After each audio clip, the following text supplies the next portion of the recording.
નમસ્તે વિદ્યાર્થી મિત્રો, આજે આપણે ધોરણ 12 આંકડાશાસ્ત્ર ભાગ 2માં ચેપ્ટર 2 યાદચ્છિક ચલ અને અસતત સંભાવના વિતરણમાં સ્વાધ્યાય 2.1નો દાખલા નંબર 5 જોઈશું.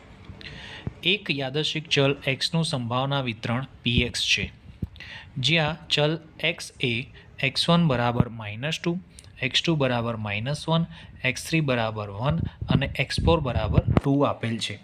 એટલે અહીં કોષ્ટક નથી આપ્યો, પરંતુ xની વેલ્યુ આપણને આપેલ છે. તો સૌ પ્રથમ આપણે કોષ્ટક બનાવી દઈશું કે x બરાબર x અને એમાં x1 બરાબર -2, x2 બરાબર -1, x3 બરાબર 1 અને x4 બરાબર 2 આપણને આપેલ છે. તો મિત્રો, કોઈ પણ દાખલો હશે તો એમાં કોષ્ટક પરથી આપણે મધ્યક અને વિચરણ શોધી શકીશું.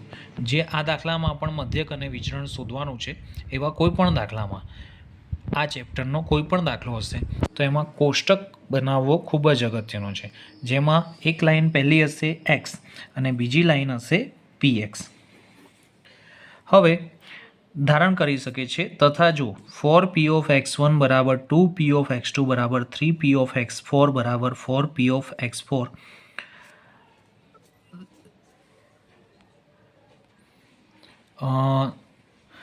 3 p of x3 અહીંયા 3 છે, સોરી અહીંયા લખવામાં ભૂલ છે કે 3 p of x3 બરાબર 4 p of x4 હોય તો આ સંભાવના વિતરણનો મધ્યક અને વિચરણ શોધો. તો સૌ પ્રથમ અહીં સ્ટેટમેન્ટ આપેલ છે, તેથી 4 p of x1 બરાબર આપણે 4 p of x4 લઈશું, 2 p of x2 બરાબર 4 p of x4 લઈશું અને 3 p of x3 બરાબર 4 p of x4 લઈશું. એટલે કે 4 p of x4 માં x4 ને આપણે કરતા બનાવીશું. તો p of x4 ને કરતા બનાવીને આપણે p of x ની લાઈન બનાવીશું. તો સૌ પ્રથમ આપણે લખીશું 4 p of x1 બરાબર 4 p of x4. તો 4 p of x1 બરાબર 4 p of x4. તો અહીં 4 ઉડી જશે બંને સાઈડ, તો p of x1 બરાબર થશે p of x4.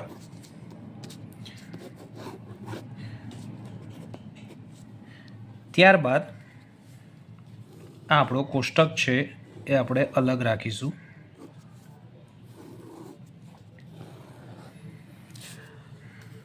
2 p of x2 બરાબર 4 p of x4. 2 p of x2 બરાબર 4 p of x4. તો 2 2 4 એટલે કે p of x2 થશે 2 p of x4.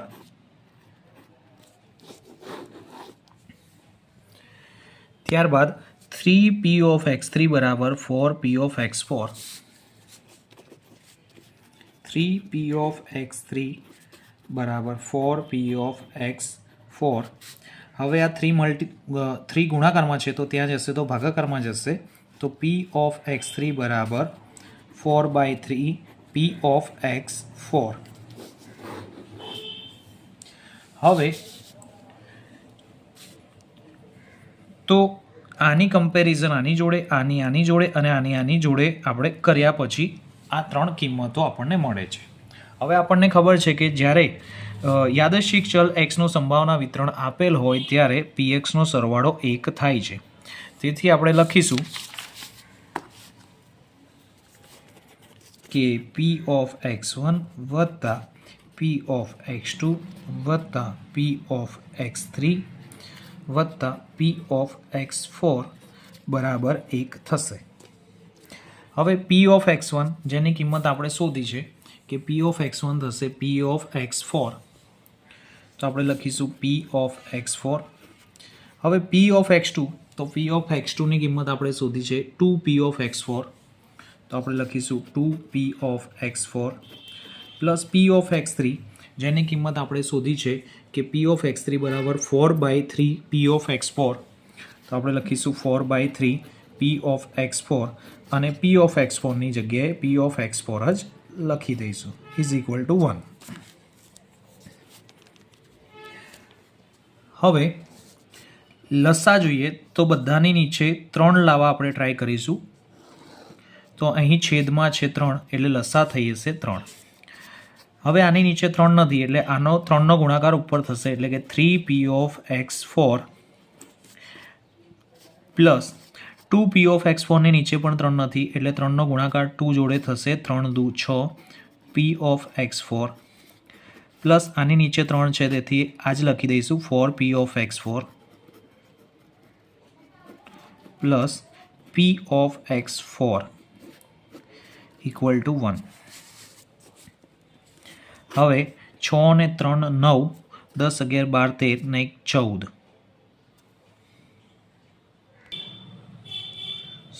સોરી, અહીં પણ આની p of x4 ની નીચે પણ 3 નથી એટલે અહીં પણ 3 થી ગુણાકાર થશે એટલે 3 ગુણ્યા p of x4 એટલે અહીં આવશે 3p of x4. તેથી 6 ને 3 9, 10 11 12 13 અને 14 15 16 એટલે ટોટલ થશે 16p of x4 divide by 3 is equal to 1. હવે આ 3 ગુણાકારમાં છે તો ક્યાં જશે?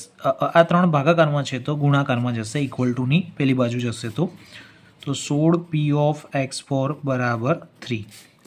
તો p of x4 બરાબર થશે, આ 16 ગુણાકારમાં છે તો ભાગાકારમાં જશે તેથી p of x4 થશે 3/16. એટલે આપણને p of x4 આપણને મળી જશે.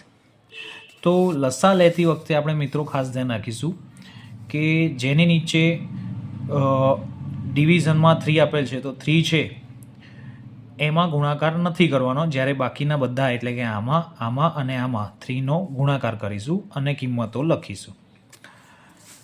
હવે p of x4 ની કિંમત આપણે જે અગાઉ કિંમતો શોધી હતી એમાં મૂકીશું. એટલે કે p of x1 બરાબર p of x4 હતા તો આપણે અગાઉ કિંમત શોધી હતી કે p of x1 બરાબર p of x4 હતા તો p of x1 બી આપણા થઈ જશે p of x4 એટલે કે 3/16. ત્યારબાદ p of x2 બરાબર 2p of x4 હતા તો p of x2 બરાબર 2p of x4 હતા તો અહીં p of x2 બરાબર 2p of x4 એટલે 2 into p of x4 આપણે શોધેલ છે 3/16 તો p of x2 આપણા થઈ જશે 3 દુ 6 એટલે કે 6/16. ત્યારબાદ p of x3 આપણા હતા 4/3 p of x4 તો આપણે લખીશું p of x3 બરાબર 4/3 p of x4 તો p of x3 બરાબર 4/3 p of x4 ની વેલ્યુ હતી 3/16 તો 3/16 તો p of x3 આપણા થઈ જશે 3 ઉડી જશે તો આપણો આન્સર આવશે 4/16. હવે આ જે વેલ્યુ આપણે શોધી એ આપણે કોષ્ટકમાં લખીશું કે p of x1 તો 3/16 તો pxમાં પહેલાં p of x1 ની કિંમત લખીશું 3/16. ત્યારબાદ p of x2 ની કિંમત 6/16. ત્યારબાદ p of x3 ની કિંમત 4/16. ત્યારબાદ p of x4 ની કિંમત 3/16.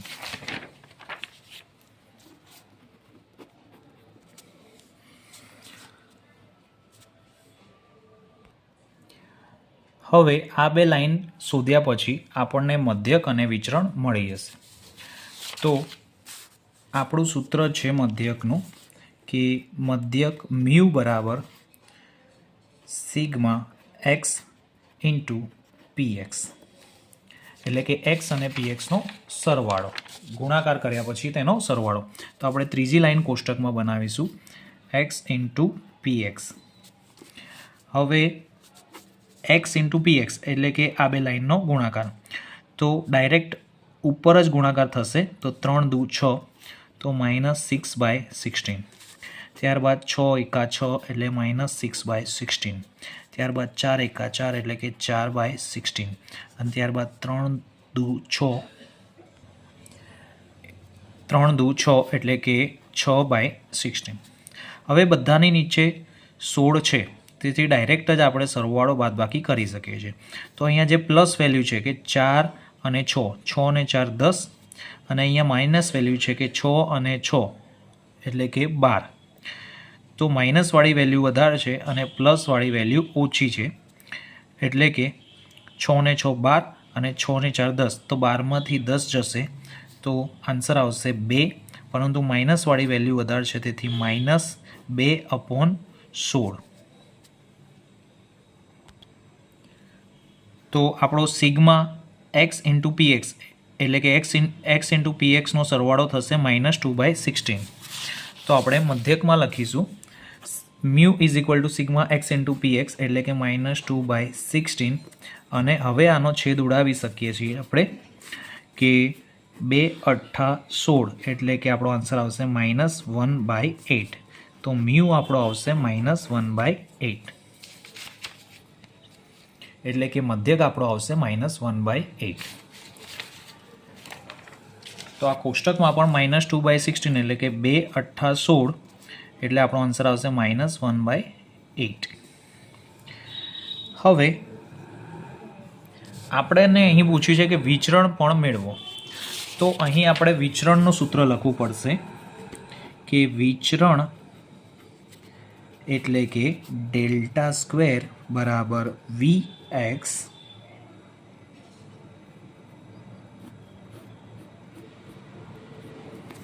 બરાબર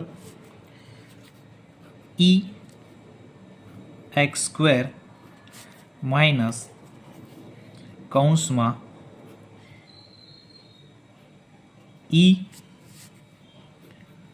EX નો હોલ સ્ક્વેર. એટલે કે વિચરણનું સૂત્ર થશે EX સ્ક્વેર માઇનસ EX નો હોલ સ્ક્વેર. તો EX સ્ક્વેરનો મતલબ થશે sigma x square into px, જ્યારે EX નો મતલબ થાય છે મધ્યક એટલે કે સિગ્મા x ઇન્ટુ px જે આપણે શોધેલ છે અને એનો હોલ સ્ક્વેર. તો હવે આપણે sigma x square into px શોધવા માટે x સ્ક્વેર ઇન્ટુ pxની એક લાઈન કોષ્ટકમાં બનાવવી પડશે. તો આપણે એક લાઈન બીજી બનાવીશું x ઇન્ટુ px પછી x સ્ક્વેર ઇન્ટુ px એટલે કે x ઇન્ટુ pxનો ગુણાકાર આપણે કરીશું xની સાથે એટલે કે -6/16નો ગુણાકાર કરીશું -2 સાથે. તો માઇનસનો ગુણાકાર માઇનસ સાથે તો પ્લસ થઈ જશે 6 દુ 12 એટલે 12/16. ત્યારબાદ 6 એકા 6 માઇનસ પ્લસ એટલે કે 6/16. ત્યારબાદ 4 એકા 4 એટલે કે 4/16 અને ત્યારબાદ 3 દુ 6 એટલે કે 6/16. હવે દરેકની નીચે 16 છે તેથી આપણે ડાયરેક્ટ આનો સરવાળો કરીશું કે 12 ને 6 18, 18 ને 4 22, 22 ને 6 28. કે અહીં આપણે આ લાઈનનો ગુણાકાર થશે એટલે કે 6 દુ 12 છે તો અહીંયા 12 આવશે. 6 લખી દીધા છે મેં ભૂલથી, તો અહીં 12 આવશે. તો 6 દુ 12, 4 એકા 4, 6 એકા 6 અને 6 દુ 12. આપણે સરવાળો કરીશું કે 12 ને 6 18 ને 4 22, 22 23 24, 24 ને 10 34 એટલે કે 34/16.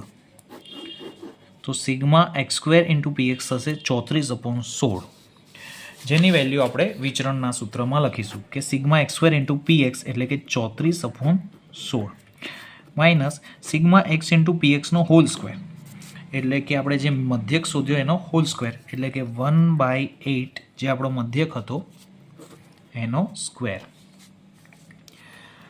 હવે 34/16 માઇનસ, હવે અહીં માઇનસનો હોલ સ્ક્વેર છે તેથી આ પ્લસ થઈ જશે તો આ -1/8 છે એનો સ્ક્વેર કરીશું તો એ હંમેશા પ્લસ થઈ જશે. કોઈ બી માઇનસનો સ્ક્વેર હંમેશા પ્લસ થશે. તો -1નો સ્ક્વેર એટલે કે 1 અને 8નો સ્ક્વેર એટલે કે 8 × 64. હવે માઇનસનું ચિહ્ન છે તેથી આપણે બાદબાકી કરીશું, પરંતુ આપણો લસા થશે 64. તો 64 આપણે લખીશું. હવે 16ને કેટલા વડે ગુણ્યા તો 64 આવશે? 16 ચોક 64. તો 34ને પણ આપણે 4 વડે ગુણવા પડશે. તો 34 ચોક એટલે કે ચોખ્ખું 16નો છગડો વધી 1 અને 4 તરી 12 ને 1 13. તો 34 ચોક થશે 136 -1. 136માંથી 1 જશે તો 135/64. તો આપણું વિચરણ મળશે Vx બરાબર 135/64. તો અહીં આ દાખલામાં એક તો લસા અને માઇનસ પ્લસ એમાં ખૂબ જ સાવચેતી રાખવાની જરૂર છે. વિચરણ શોધતી વખતે તેથી વિચરણની ગણતરી આપણે મિત્રો ખાસ તમે ધ્યાનથી જોઈ લેજો.